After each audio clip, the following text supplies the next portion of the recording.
You don't want to be too focused on just doing foot locks or just doing traditional. You want to be able to bounce back and forth, go all over the place with it. So talking a little bit about changing directions today. For instance, half guard. Typically, if I'm half guard, I want to be pressure. I want to have my underhook on this far side here and be driving some shoulder pressure in here.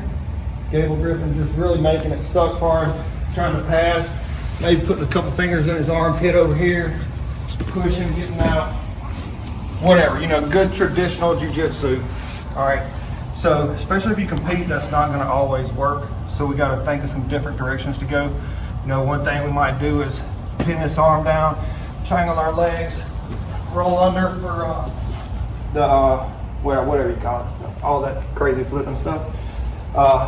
One of the ways I like to set this up is to make them think I'm going for that. I won't even have my legs tied. I just pin the arm and I'll act like I'm going that. And I'll frame against the upper body.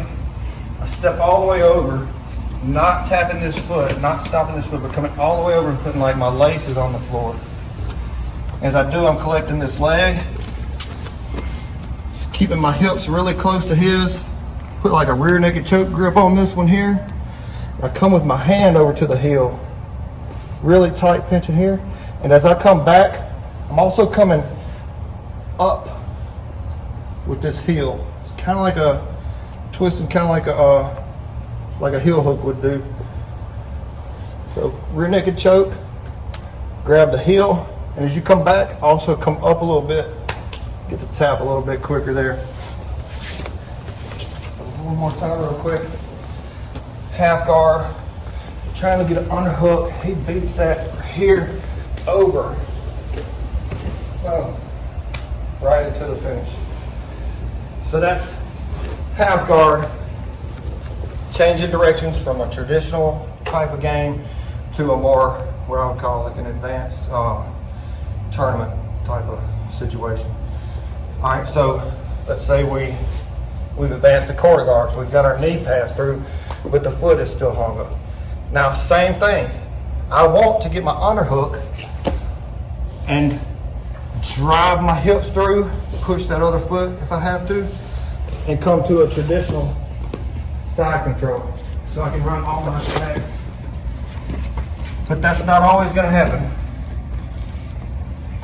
So, one of the things that we can do from quarter guard, we try to get the underhook, he gets the underhook.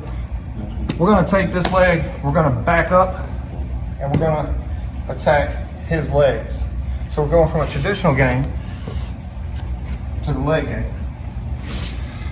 Now, on this one, I'm gonna post my head and post my hand. I'm gonna do a real hard kick up here so that he doesn't catch this leg.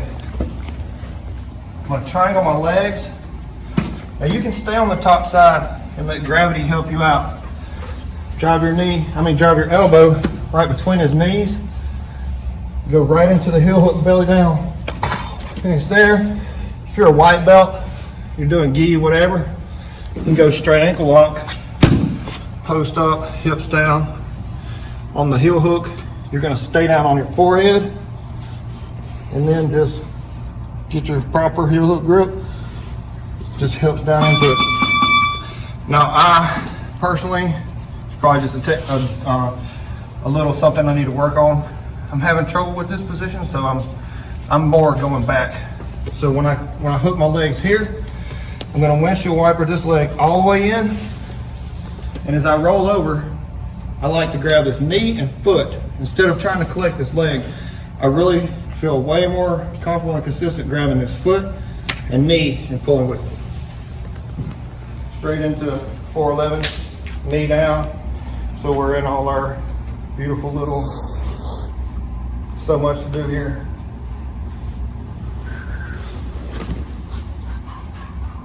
So much to do.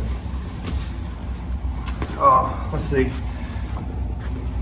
One more thing we talked about today. So if somebody's running this on me or whatever, we're talking about switching from foot locks back and forth, traditional, or attacking somebody doing foot locks. So let's say he goes to 411 on me. Now, one of his objectives is to keep his knee down and keep his upper body away from me. If I can get control of his close arm right here, pull it across, get it in deep, I'll shoot this hand through. Got a nice little head and arm triangle right here. Shoulders pushing in here.